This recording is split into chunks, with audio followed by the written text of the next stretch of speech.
I'm looking forward to the discussion and your own project, because I saw from the conference that you've got a tremendous range of really good papers which are current in this topic.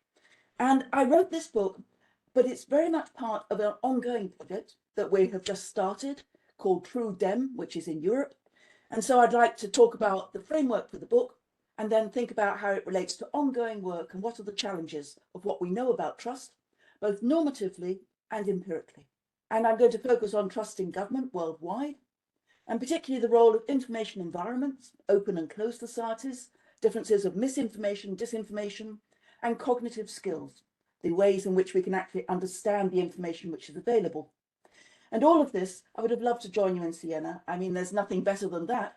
But unfortunately, in the teaching semester, and we've started at Harvard, it's always difficult to travel for a short talk across to Europe. So what's this about? So what I'd like to be able to do is to go on and talk about the structure. And what we're going to do is start with the theoretical framework developed in the book. And this is something which really tries to rethink the kind of concepts that we've been working on for decades now. I'll talk about the research design and the data, drawing in particular on the World Values Survey, but other sources as well.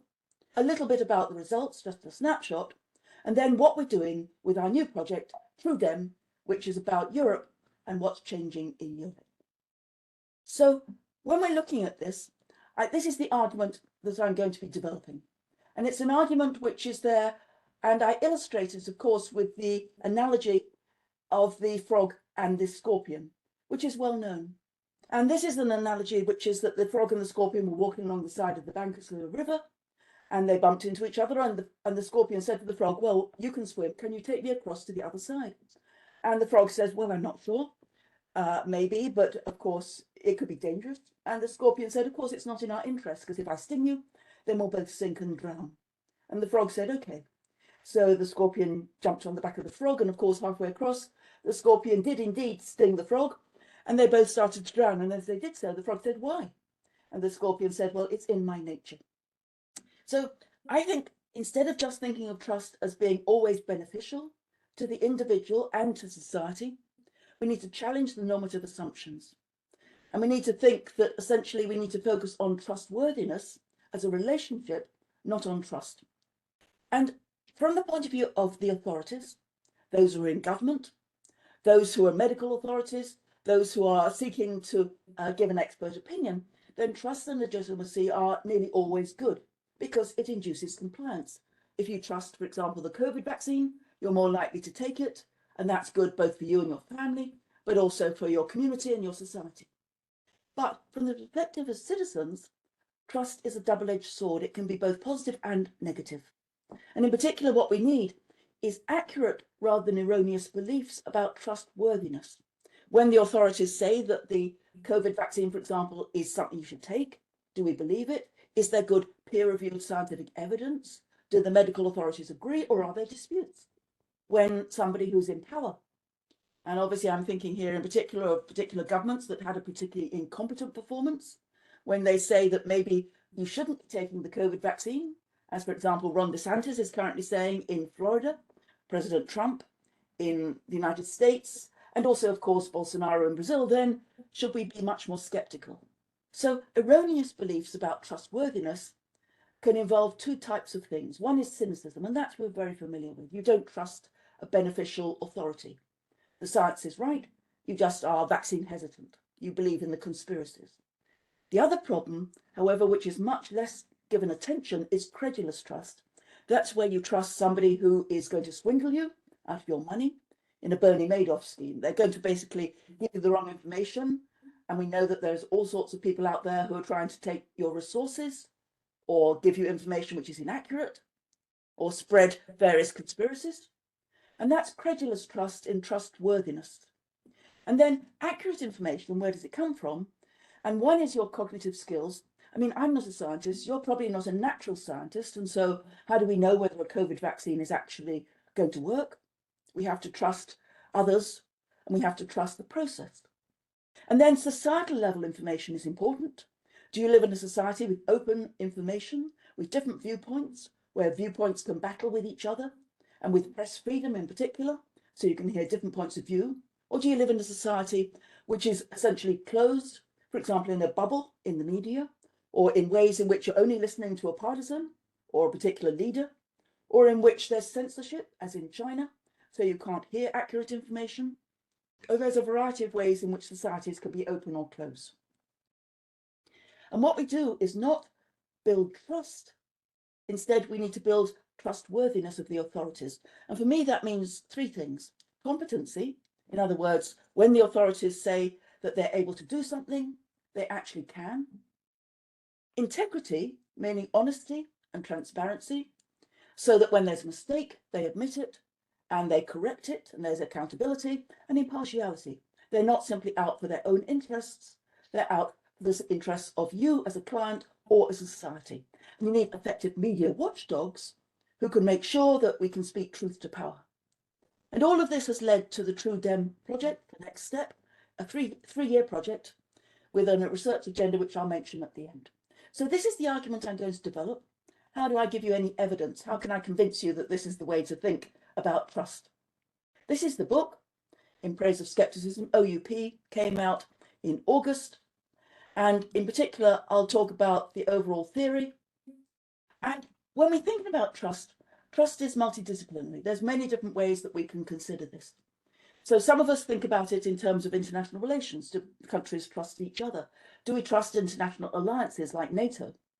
And trust in global governance, like, for example, the United Nations and all of its branches. Trust in agencies of national governments is very much political science and comparative politics. And those, how far do we trust the civil society organizations or government departments or political leaders? And then there's social trust, interpersonal trust, which is much more about social psychology and behavioral economics.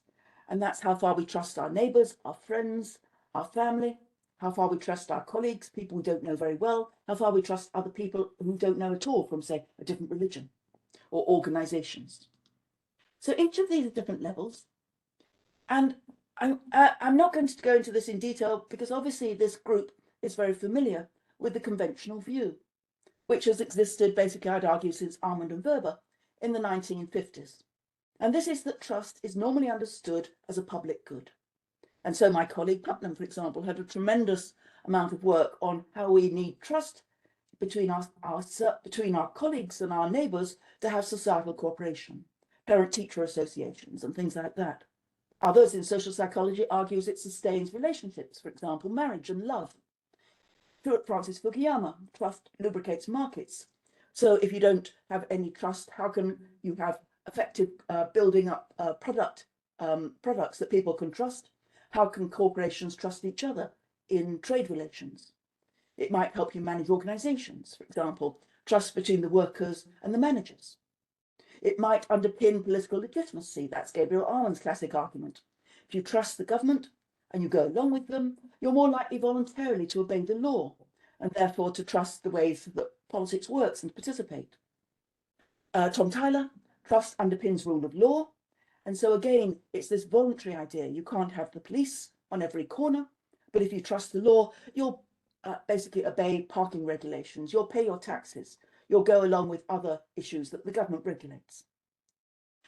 More recently in America, in Congress, it's argued by Hetherington and Rudolph, trusts overcome polarization and the intense gridlock. Think about the problems we've got right now in the US Congress, where we cannot pass a budget by tomorrow, which is the deadline.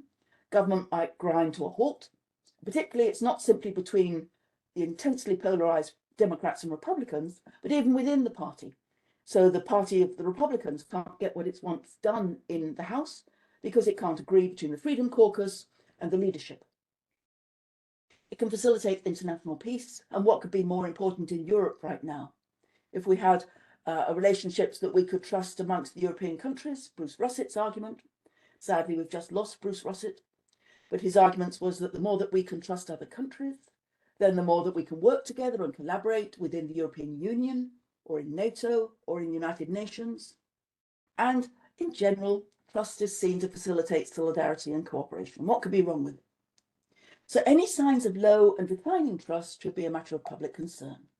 That, again, is the conventional view. Now, why is there empirical evidence for this? This is the classic argument, which is shown in things like the trends in the United States. And this goes back to 1958, right through to date. And we've got trends in how far people trust government. And it's about trusting government to do what is right. So it's their performance, just about always or most of the time.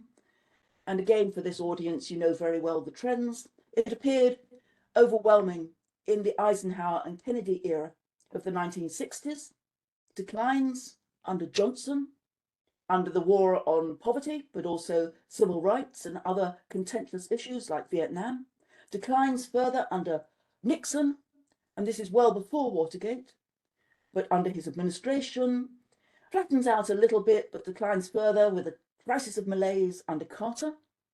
Government was seen as not competent to deliver. Interestingly, it goes up a bit in the 80s under Reagan, despite the fact that, in fact, Reagan was a skeptic and wanted to reduce the size of government. Under Bush, we can see the first Herbert Walker Bush, we can see the first pattern, slight bump going up, but nevertheless a decline. Clinton, it goes up. G.W. Bush, it goes down. And of course, we can see a low point throughout Obama and around the Trump era, slight increase, but then under Biden, basically a flattening pattern, which is far, far lower. If you look across, a third of the public say that they trust government in Washington, compared with 80%. So that's the conventional view. And it's even worse for certain institutions. Right now, for example, if you look at the Supreme Court, trust has been plummeting under a much more polarized system. Trust in Congress is at a historic low. And you can see the trends all the time. If you look, for example, at the Gallup poll, which asks this every month. What about trust in legitimacy? And this is even worse in America right now. This illustrates it beautifully. This is from March this year. And again, this is from YouGov, and one can update this, but it looks very similar. When we ask about the election, this is after January the 6th and the insurrection. And of course, who believes that Biden legitimately won? Well, those who voted for Biden, absolutely. They're convinced. But amongst those who voted for Trump, 3/4 say no. Biden is not the legitimate president. And you can see the pattern by party as well. And again, 2/3 of the Republicans don't believe he's legitimate. So yes, overall, the majority do think he's legitimate, but we see the ongoing problems of American governance. And indeed, we can see the erosion of trust. And these are the consequences argued around the world, not just January the 6th and the insurrection in America, not just in Israel, with the lack of trust in the far-right government and Netanyahu under the Supreme Court reforms, but in France as well. We see in Bordeaux, in the riots which were there, which were violent, and of course in Brazil, with the insurrection there, very similar to January the 6th, after Luiz da Silva won the election, and the public and the people who were active went into both Congress and into the Supreme Court to seek to challenge the election and to basically have protests and riots. So the consequences are seen to be ones which can be leading to violence. Now, let's go back to the origins. Let's think about the theories and let's think about the evidence further and the normative framework. What's the origins of trust and trustworthiness? And there are three broad perspectives. Individual traits is the argument particularly of psychology and social psychology, but it continues. For example, Eric Ulsiner, certainly in his work, has argued that trust is inherited. So the idea here is that you're born and the personality that you acquire from your parents or from your immediate upbringing, your early years, are ones which trust is a fixed personality traits. So just as some people are born as optimists or pessimists, others are born as extroverts or introverts, or there are certain big 5 personality traits. So trust is seen as one of those things. You're born with it and it's fixed. It's largely going on throughout your lifetime. And therefore what you're looking for are the consequences. If you're trusting or you're not trusting, what does this matter? For example, for your personal relationships, for your marital pattern, or for your work patterns, or for how you orientate towards government. By contrast, in sociology and comparative studies of societal culture, and of course, Ron Inglehart, my colleague in many different books, said that trust is much more learnt through socialization processes. And so it depends on the culture of the country you grow up in. If you grow up, for example, in Peru, or you grow up in Sweden, if you grow up in Italy, or you grow up in Japan, you're likely to have different patterns of trust that you start to acquire. In your early years, these attitudes and beliefs are learnt from schools, from religious authorities, from your workplace, and also from your family. And that basically means that you're likely to persist. If, for example, you're Swedish and you travel to Peru, expats are likely to be trusting. But similarly, if you're in Russia and you travel to a country which is high in trust, such as Germany, you're likely to persist as not trusting the government or parties or the media. So it's not so fixed as the individual theory, but it's not meant to be moving up and down, it's stable. Now, what about performance theories? And this is common in behavioral economics, and it's also common amongst those theories who argue that trust is about what the trustworthy agent delivers. So we think of it as an informal social contract between two people.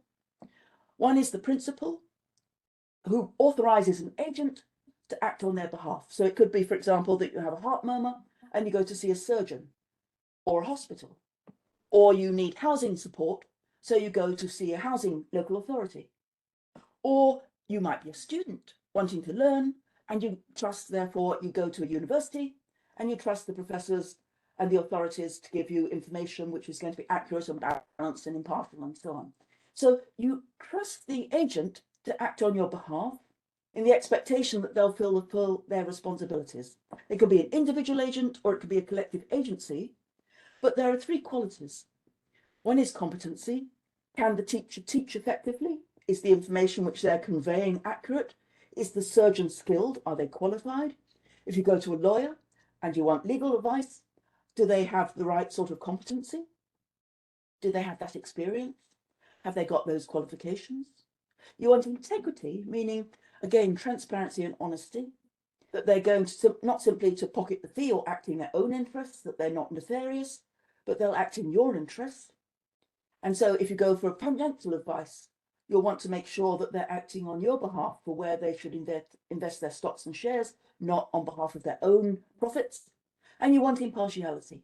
And again, if you go to a politician, you want to make sure they're not simply acting for their own party supporters, but in the interests of the country or in the interests of the overall community.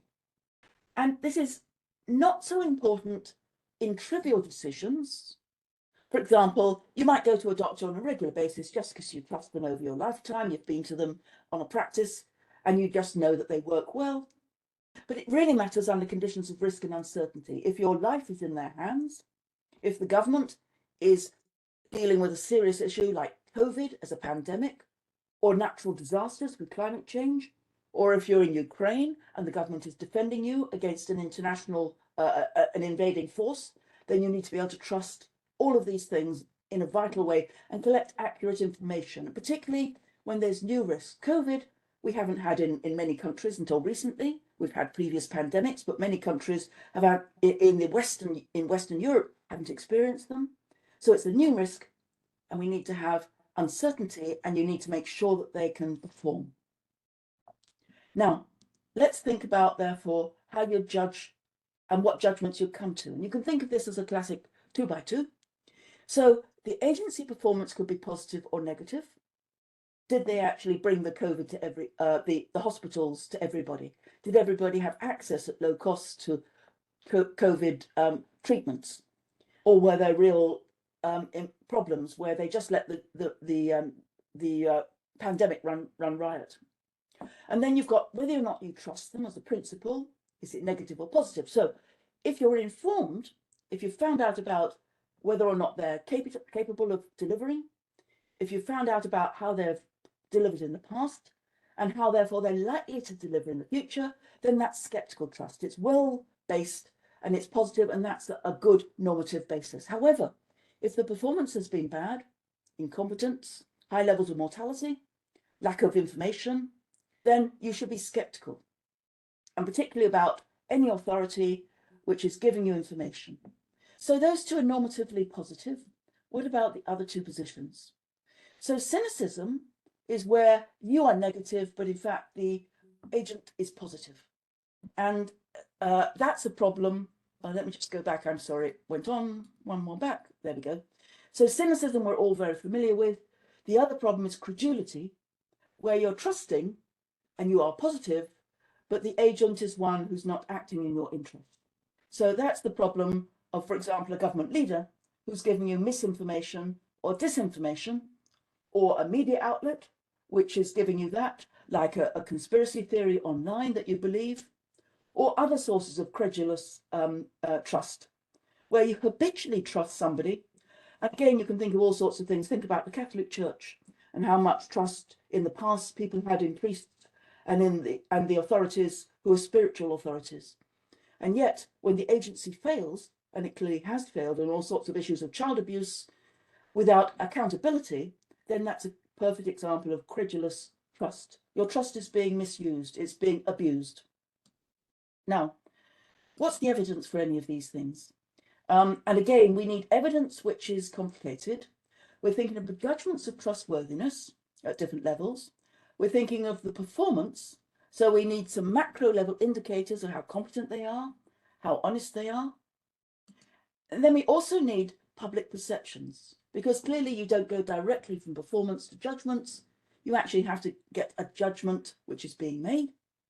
And that requires information from your individual skills. The more knowledge you have, the more education, the better you can make a judgment.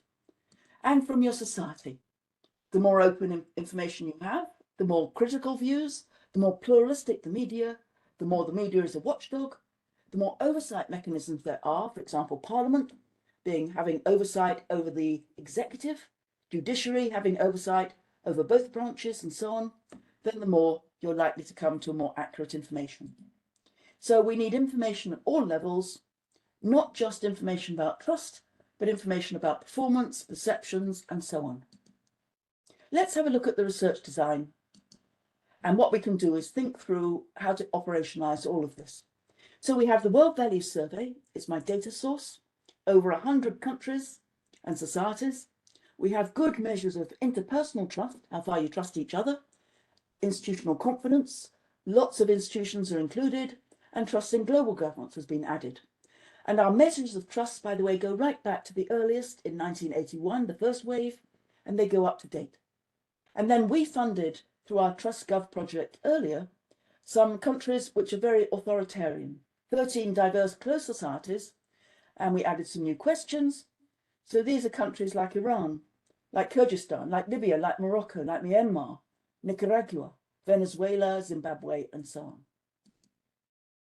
This is how the World Values Survey covers the world, and the numbers of waves are in different colors. So it's slightly darker where we have more waves. But as you can see, we cover most of the world now. And Africa, the continent of Africa, is not so good, partly for funding reasons, but we've been good coverage in Europe, obviously, but also in countries like Russia and China, also the United States and Canada, Brazil and Argentina, Myanmar and Taiwan, and so on. So we've got measures which are worldwide. And this is how I classify my open and closed societies. So what we've got across the bottom index is how far there's freedom of information and expression.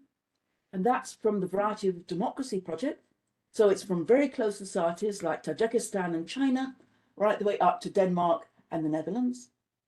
And then I also have whether or not they're liberal democracies, which again goes from countries like Belarus and Azerbaijan and Vietnam, one-party states, up to countries which have very high ratings by VDEM on levels of democracy, the Netherlands, Finland, not simply Western democracies, because we have Slovakia, Korea, Japan, Tunisia is up there at the time, even though it's now reverted, Argentina, and so on, and all the countries in between. So we have countries which I classify with a green symbol, which are the ones which are open, and a red symbol are the countries which are closed in terms of the information. These are our measures as a simple factor analysis, and you'll be glad to know I won't go through all of these. I'll only go through one dimension.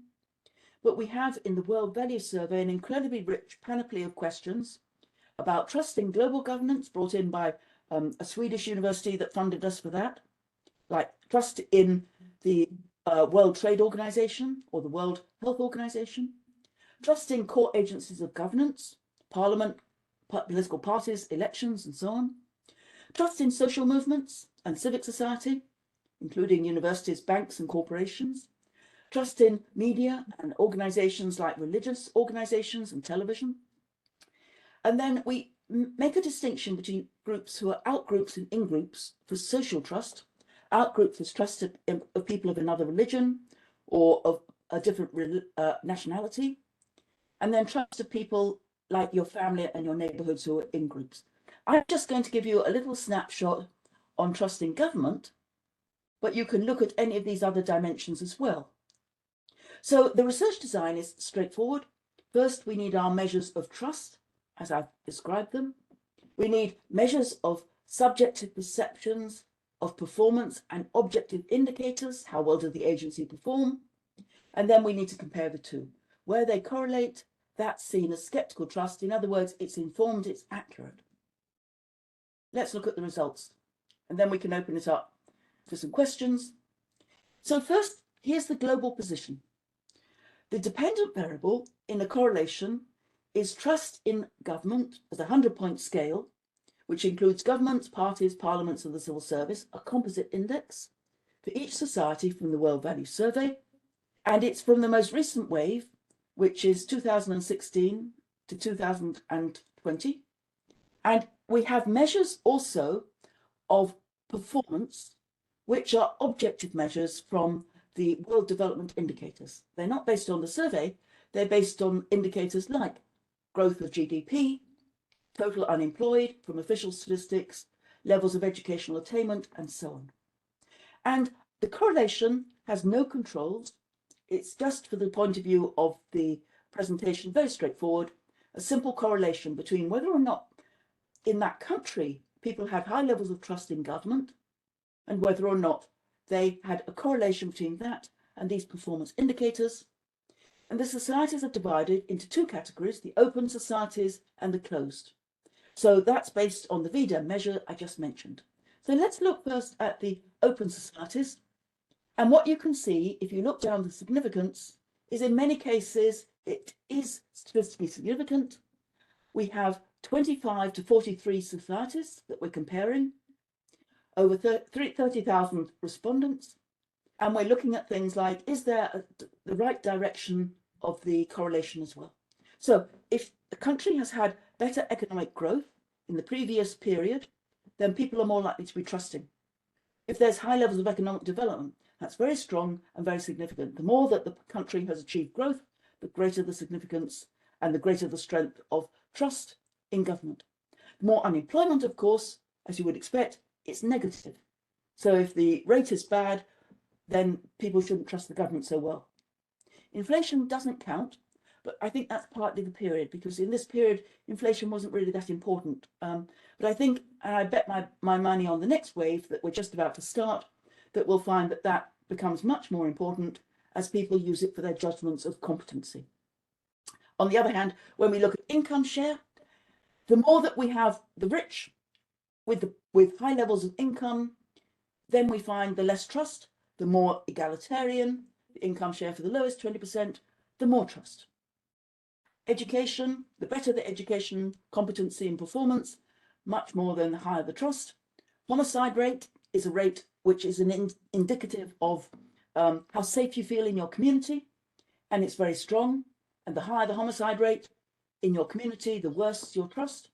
Longevity does not turn out to be significant, nor does maternal mortality. Not every indicator points in the same direction, but you can see in general, the better the competency of the government in performing on these indicators, none of which, let's emphasize, in any shape or form relate to trust per se. None of these are asking about trust. They're based on the indicators that the official government collects, then the better the trust or the worse the trust. By contrast, in closed societies, almost all of these are not significant. So you may trust your government, but it's not based on their performance. It's not the fact that the government has achieved economic growth, which means that you're trusting them. The only one that works is unemployment. Now, in order to make some sense of this, it really helps just to look at this as a quick scatter plot, because that way you can see what it looks like.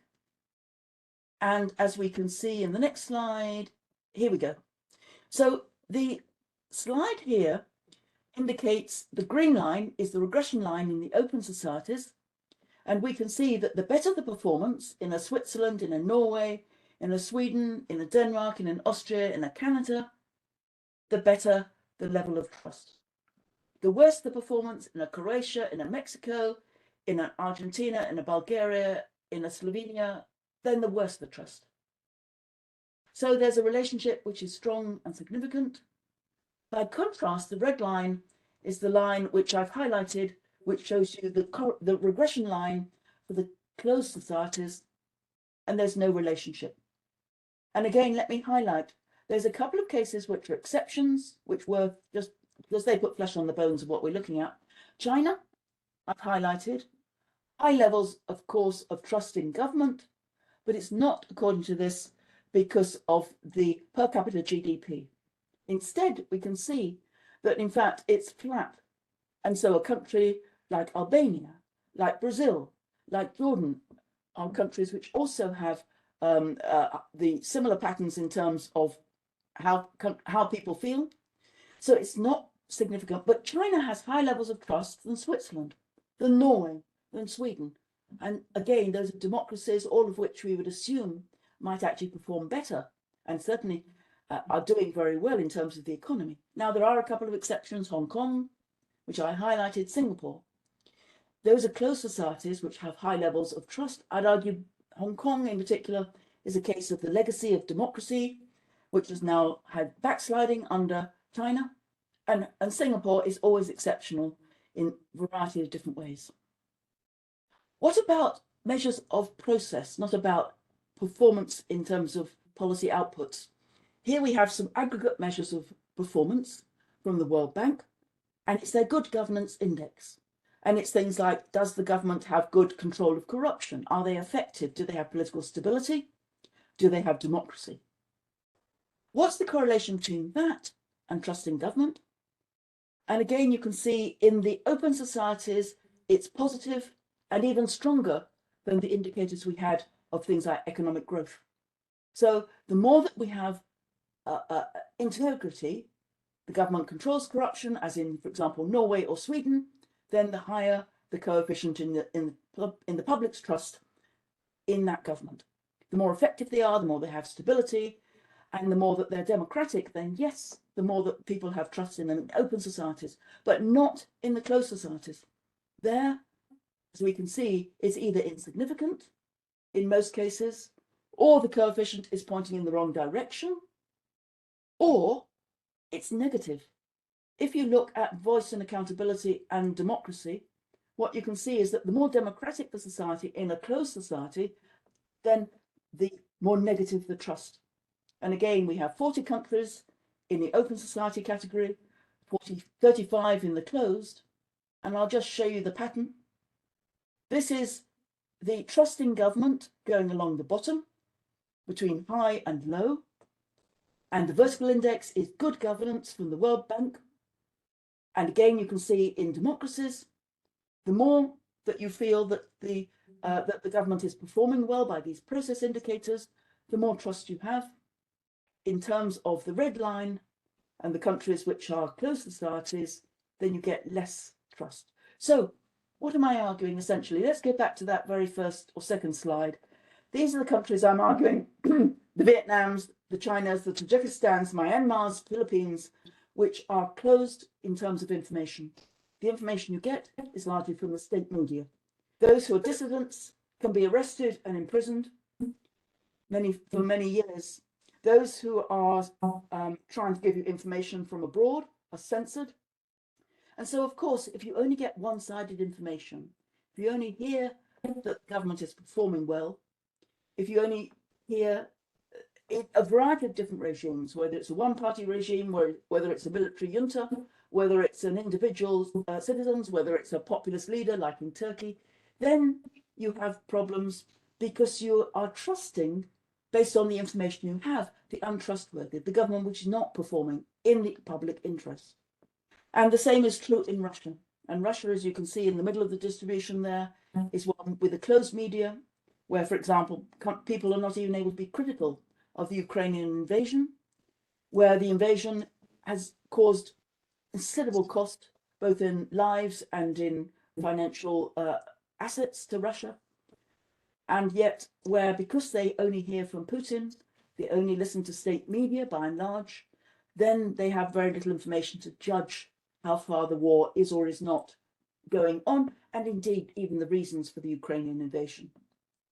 And we can see that in countries which are skeptically mistrusting, such as Iraq, such as Lebanon, such as Bolivia, the government is not performing well according to the World Bank indicators.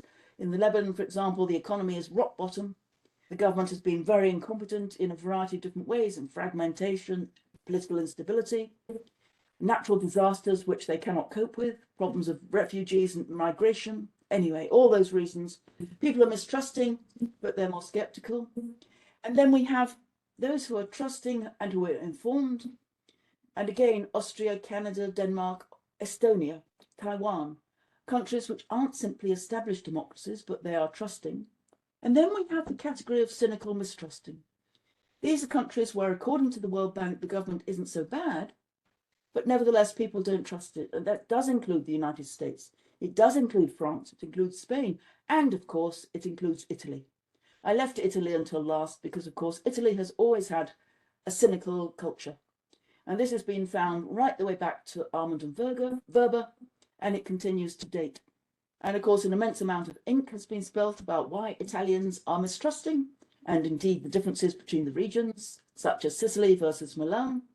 But here, as we can see, according to the World Bank, the government has a relatively positive performance amongst different countries, not totally positive, clearly, still problems of stability and efficiency and problems of populism. But nevertheless, we can see that Italy is in that cynical mistrusting category, along with Romania, along with Chile, and the United States similarly. Performance isn't as bad as people assume relative to their mistrust. So conclusions and wrap up and Q&A. Sorry, this is the democracy index. And again, this is liberal democracy. And again, you can see that there are countries here which are on green lines. The more democratic, the more you trust. But we can see here that the more democratic, the less you trust if you're in a credulous society with only a close information environment. So all of these are the arguments I started with. What do we need to do? We need to build government trustworthiness, which means performance, which means integrity, which means the media has to be impartial, freedom of expression, absolutely critical. And this is where we're leading in our current project, which is a 3-year project called Trust Democracy, 5-step research agenda. And I think this probably does relate to your own research agenda. What we argue is, first, we need to collect more benchmark survey evidence in a wide range of countries and regimes, and we need some new measures of trust. The old ones aren't always good. We need to know much more the reasons for trust, not just whether somebody trusts. In addition, second step, we need to have better indicators of objective performance. I've shown you the measures of the quality of governance, but you can relate to this in all sorts of ways in a multidisciplinary fashion. For example, you might look at health indicators and say, how does health performance relate to trust in doctors or in medicine or in science? Or you might look at media performance and think about the number of media outlets there are, their range of information which is available, how far the average citizen uses lots of different sources of information, or how far they're in media bubbles, and then look at how far they trust the media. You might look at another dimension, for example, trust in corporations, and look at some indicators of corporate performance, and look at how far that relates to public trust, and so on and so forth. So we've got a lot of different measures we can use, but we need more on what does it mean to have a good performance, and then how far does that relate to trust in that agency. We need to look at the conditions, because I've just given you some very simple models, but how do we know when we change some of those conditions, whether that strengthens public evaluations or not? And we need to look at both cynical trust and credulous trust and its consequences, for example, for civic engagement, for political behaviour, things like voting participation, and for the stability of liberal democracy. And is it the case that trust is inevitably linked to the strength of liberal democracy? Or do we need some scepticism as well for issues of democratic backsliding? Many countries we know are going backwards.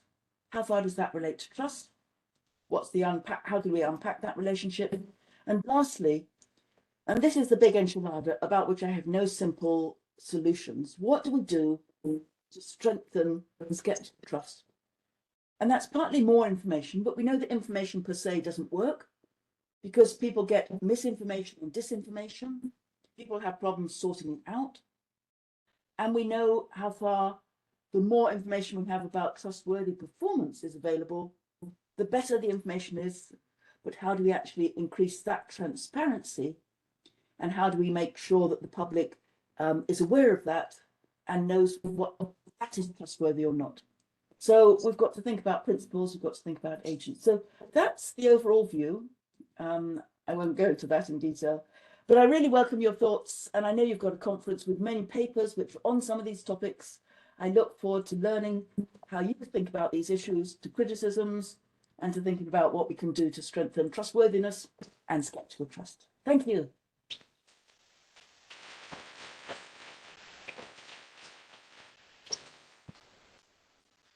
Thank you. Pippa, you hear us, hear me through this microphone? Perfect. So thanks a lot for this very inspiring talk. And I open the floor for questions and comments, and I will be moving around with a microphone. So maybe you always could shortly introduce yourself and then. Yes, so what you might want to do is also take 2 or 3 questions at a time, perhaps, but we'll see how it goes. How much time do we have enough time? I don't know. I say 20 minutes, we should have time. Okay, so I'll try to be quick. Thank you, Ms. Norris, for this great presentation. I'm a philosopher, Martin Hartmann from University of Lucerne in Switzerland, which has such good numbers, as I just learned. But I have a question. So my question is not really a political science question. I was wondering about your objective performance indicators. And about the question is, can we really objectify trustworthiness to the extent that you suggest? Take a couple in a marriage and one partner says, oh, I really think our marriage is going down the drain. And the other partner says, no, everything's fine. I mean, we have a nice house, we have beautiful children, we're healthy, etc., etc. You're getting my point. If one of the partners suggests that something is wrong, that in a way is constitutive of there's something being wrong, right? There's no way for the other partner to just say, no, everything's fine. So don't you think that to some extent, trustworthiness, I wouldn't say is in the eye of the beholder, but my point is, let's say China or Croatia. Croatia is cynical distrust, China was credulous trust. By relying on the survey data, don't you somehow miss maybe the richness of the reasons people have for trusting or distrusting their government? Maybe the reasons you can really measure in terms of objective performance indicators are relevant, but maybe not fully relevant. Maybe there's some reason why Chinese are not totally maybe irrational. Yeah. Your notion is quite, the concept of trustworthiness is quite normative in a certain sense, and you clearly apply it in a normative way, and judging societies along the lines that you suggested. But isn't trust slightly more messy, more complicated? So that's maybe it's a methodological question. I'm not sure. Thank you. So I think absolutely, I do treat it normatively, and I think we need to always do that because we need to link together back the more objective empirical political behaviour with our normative. Otherwise, if we don't make it explicit, it's implicit. So is trust sometimes based on the actual criteria used? Absolutely.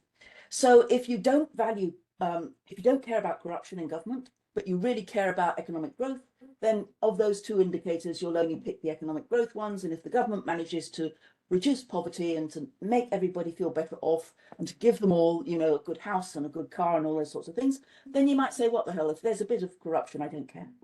The problem, however, is that what I've tried to do is take indicators which are almost universal. In other words, everybody, I think, in society wants to have good education. Everybody wants to have security against crime or any sort of murder rate. Everybody wants to have good healthcare and not to be vulnerable to COVID and all the other problems that we have. So I tried to take indicators which were, nothing is objective in indicators, they're always baked in, but they're kind of developmental indicators which have been agreed as part of these SDGs, which the UN and all the governments have committed themselves to. So I'm certainly not only picking one indicator, which is the one I think is important for whatever values I have. I'm trying to pick ones which most people in society would agree are pretty good. Do we have to accept if somebody in a marriage says that they think things are wrong, that they don't trust the other party, even if the other party is trustworthy? Do we have to accept that? Yes, but we could also assume that sometimes the individual is wrong, that they could be mistrusting because they're suspicious, but not because it's rational, not because it's informed. And in fact, they should trust their other party because the other party has fulfilled everything in a marriage or in a family or things like that. So we can agree that, I think, between us, that there's some things which are irrational, some things which are rational. If you're in America and you believe that the election was fraudulent and stolen, then I would argue very clearly that you are irrational according to most of the evidence that we have. We never have perfect evidence. We never know exactly whether or not our judgments are correct, but there are certainly better informed judgments and worse informed judgments. So I'm arguing that what we want to try and do is make the most informed judgments we can. That's why skepticism is my core value here. Skepticism is standing back. It's saying, maybe I'm right, maybe I'm wrong. I don't know. I need to find some way to check that. And I'm looking at the past performance of a government or a party or a leader or whatever it is, and I'm projecting onto it a guesstimate of future performance. If it's purely I'm trusting just because I feel I should trust an agency, that's blind trust. And of course, the problem is you might get it wrong, you might get it right. If I'm mistrusting just because I'm cynical, always, and that's my nature, that goes back to the more psychological argument, or because I've been brought up in a trusting society. So if I'm trusting when I'm walking in a street, but the street itself is dangerous, then I'm irrational because I'm not going to be able to fulfill my own best interests, which is the whole idea of rationality. You teach children not to trust strangers. Why? Because you want them to be a bit guarded in a dangerous world. So I think everybody should be guarded about authority. They shouldn't just accept it. And again, that for me is part of what I'm trying to attack. The whole assumption, the whole normative assumption that trust is good. And I look at, and in many ways, by the way, in my earlier work 20 years ago, I always said this because I said people should be critical citizens. And this is, in a way, is an extension of it, in a way of validating and looking at it empirically. If you're simply a citizen who's a blind citizen and who votes and who supports the government or the party or whatever it is, then you're asleep at the wheel and you're allowing the government themselves or the authorities, shall we say, to misuse that authority because there is no watchdog. You're not being critical. You're not thinking for yourself. You're just doing it because you trust people, or you trust the police, or you trust the priest, or you trust the doctor, or whatever. Does that help the priest or the police or the government? Yes, it does. Does it help you? Does it help your society? And I'd argue no. When people believe, as they do in America, when you ask the public and you ask people who are supporting Donald Trump, is he honest and trustworthy? Then the majority of people who support him say yes. And when you look at his record, I say, come on, let's look at some information. Let's stand outside of our bubble. Because, of course, the worst thing is to be in a cult.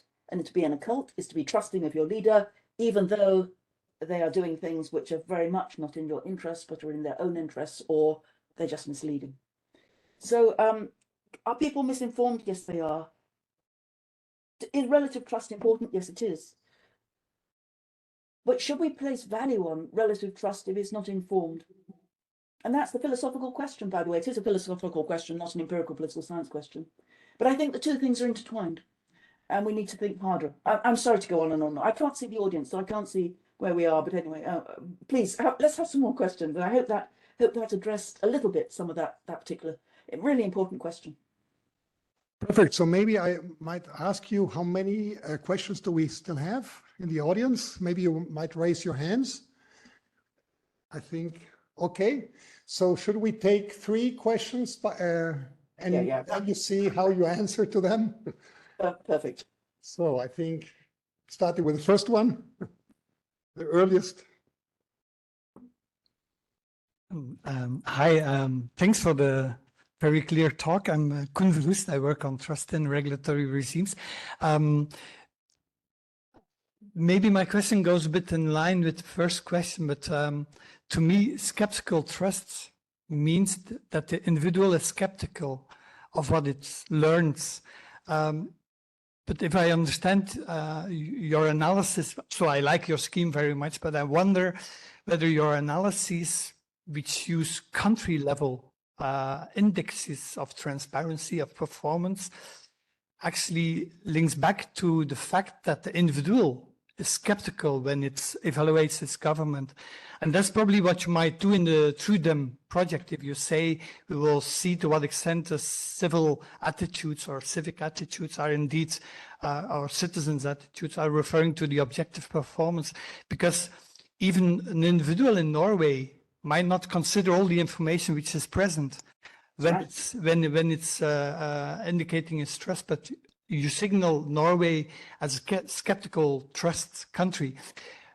So I have the feeling that there is, no, I don't want to criticize anything, but might there be some kind of disconnection between the individual unit of analysis and the country level of analysis? And maybe that's also the point that you wanted to make when you refer to Through Them, but and that gives me a bit of a hard time to wrap my head around the argument, because there might be some steps missing. But I'm not sure if I'm formulated it correctly. Okay, I'm moving the microphone to the next question. Thank you. Thank you for your excellent presentation. I wonder whether you have tested including in your variables you use from the World Value Survey, happiness and satisfaction in life. Perhaps happiness and satisfaction in life might work as intervening variables and might lead to some more modified, so to say, conclusions when it comes to closed and open societies and their standing in terms of trust in government. One more question.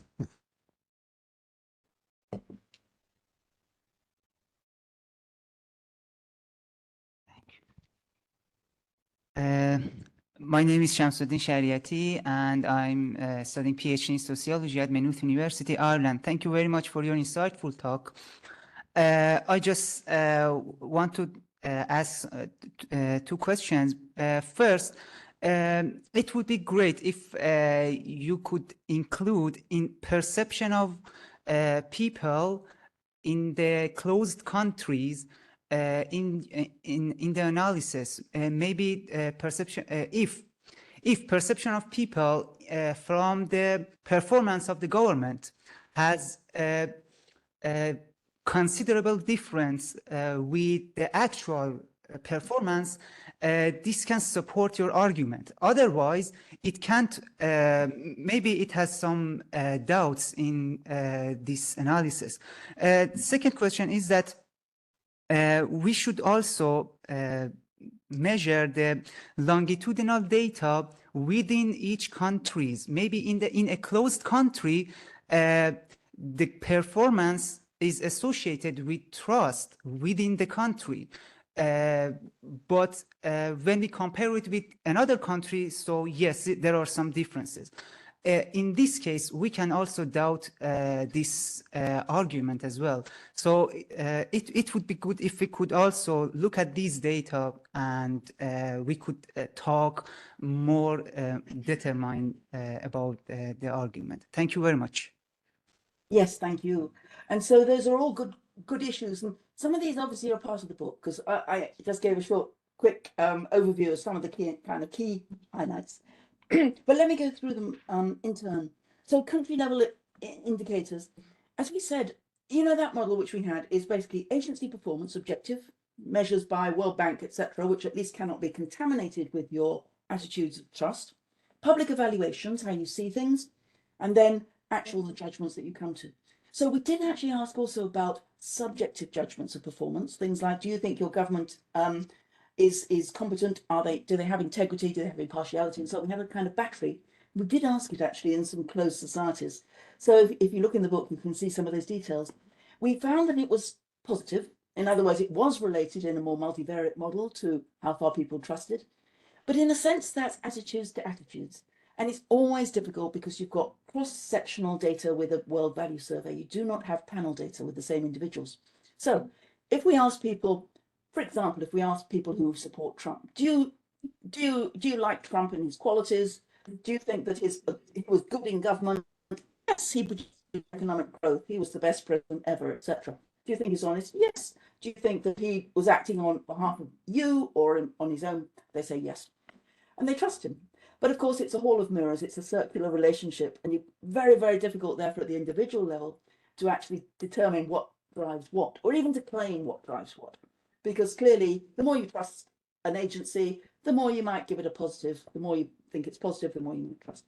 So you obviously need experiments. You need different ways to manipulate the information. You can't do it through the World Value Survey or any survey if it's going to be a cross-section. Even a wave, multi-wave, doesn't get at what you're getting at. You absolutely have to have something like the British Election Survey, which has got 30 waves going back to the same individuals to look at it over time, or experiments. So experiments and list experiments we're incorporating in EnTrust 10. We haven't yet designed them.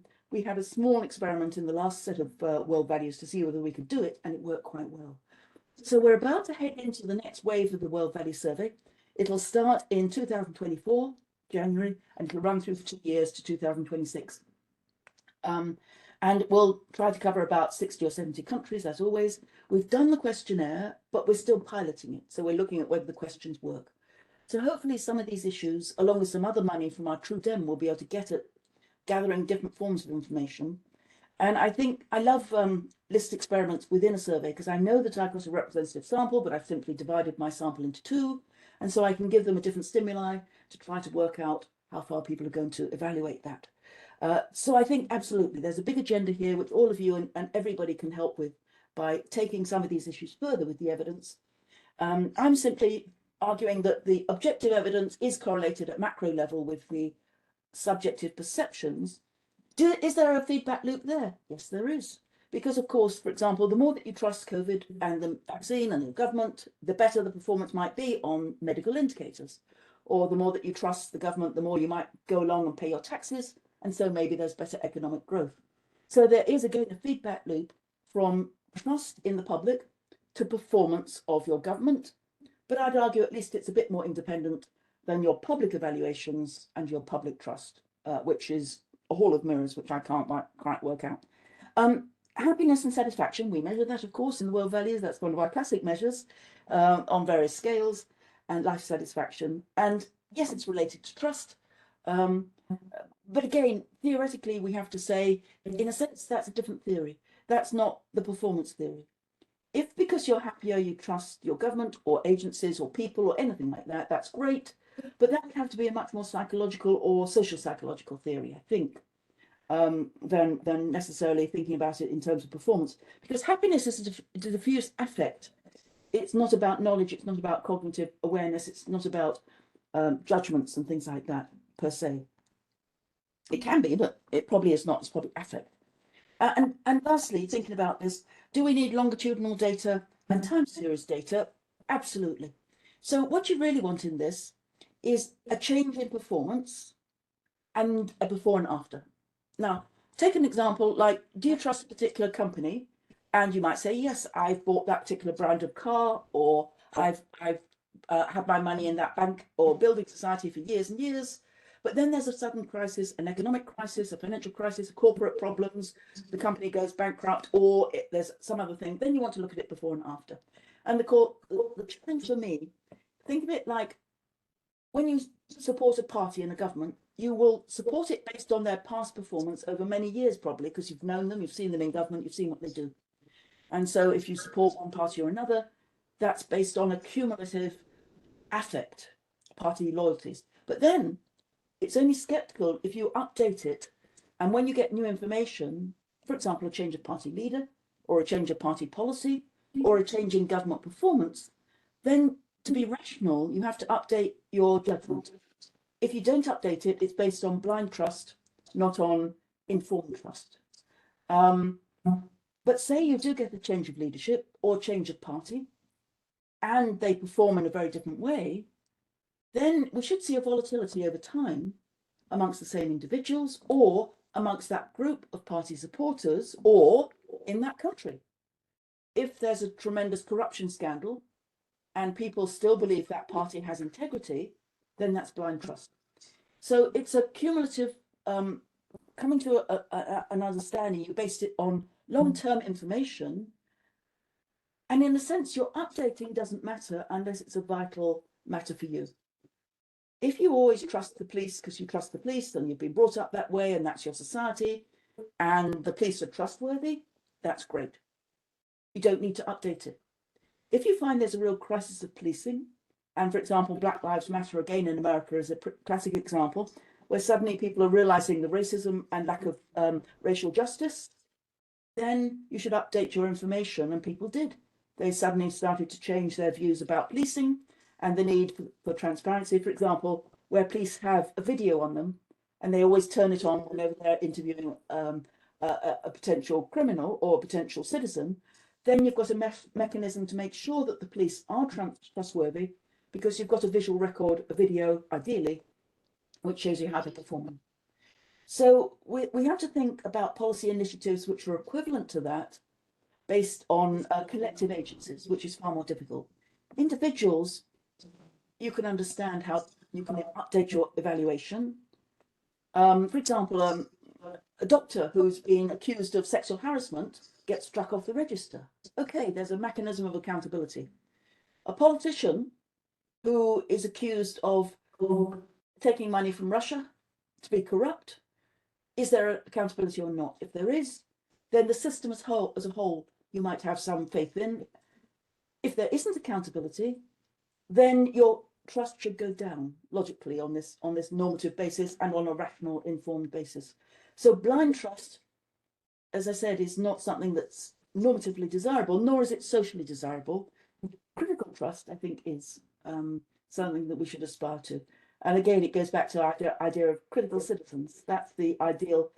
And it's very, it's a value, skepticism is a value, I think, appeals to every scholar, because that's what we try and teach. We try and teach people to think for themselves, to get information and to do the research. And in some ways, science is committed to skepticism. And in a way, that's very much the model which I'm putting forward. And of course, skepticism has a long philosophical tradition, going back to David Hume and the Enlightenment and so on. But it seems to me one which should inform our work in political behavior as well. Thanks a lot. So I saw two more hands raised. Okay. One more hand raised. Do we have still time? 5 minutes for our last question? Then we proceed. Okay, thank you very much. I will try to make it quick. I would like to ask you about the classification of countries. So you have two classifications, closed or open. My question is, wouldn't be more nuisance to expand more on the classification into 4 categories or 6 categories, like less open or less closed, more closed, something like that, because you know, the status change over time. And yeah, that's it. Thank you. So in the multivariate model, you can use the continuous indicator of VDEM, which classifies, as you saw, all the countries across. So you get middle countries which have some freedom of press. Think about in India, which has different media sources, but there have been problems with the journalists and attacks on journalists in Latin America and so on.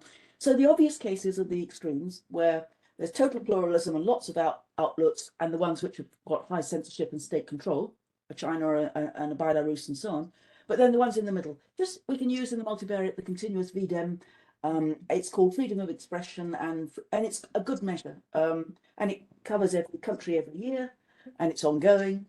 So, and by the way, for communication scholars, you can break it down further, especially with experimental work. So you can look at media bubbles in technologies and in media access, and when people are subject to media bubbles. So they only look at one, when they're going online, they only look at a couple of sources, and then you can look at people who look at 10 different sources or 20 different sources, and you can see what effect it has. And you can do it nice experimental work on one-directional forms of information versus two-directional. This is the John Zalla view. So if you get the view that you're watching a news bulletin and it's talking about the positives of the COVID vaccine and how great it is and how wonderful everybody should have it, versus those who have medical experts on both sides. And by the way, a classic example is climate change. A really good example where you get different experts saying different things. And especially in the United States, where nobody on the right seems to believe in climate change for some reason, even though they're being subject to it. They believe Fox television much more than they actually believe the evidence of their own eyes when they go out of the front door. But nevertheless, you can take lots of different forms of how people come to arrive at rational judgments. Of course, that's the Catholic literature, and then test that for trust rather than just testing it for rationality, and see what difference it makes to how people form these trust judgments. As I say, I'm not really trying to put a full stop on the research. I'm trying to open up the research agenda and to say there are many ways that different disciplines, different methods, and different data sets can be used to explore this. And I think we need to work on this. What I'm against are the reports which come out time and time again, which say, look, trust has gone down, isn't that bad? And I say, no, maybe it's the performance which has gone down, which is bad. And you can't assume that just because public trust has gone down, it's a bad thing. It's to do with the agency and how well they're actually working. When trust, for example, again in America, goes down in the Supreme Court, but we get a consistently partisan view, which is highly impartial and which is skewed towards one side rather than having a balanced set of opinions, of course the public should be more sceptical about the Supreme Court. And we need to address that through institutional reforms to the court, not institutional reforms to citizens, which is how much of the literature always seems to conclude.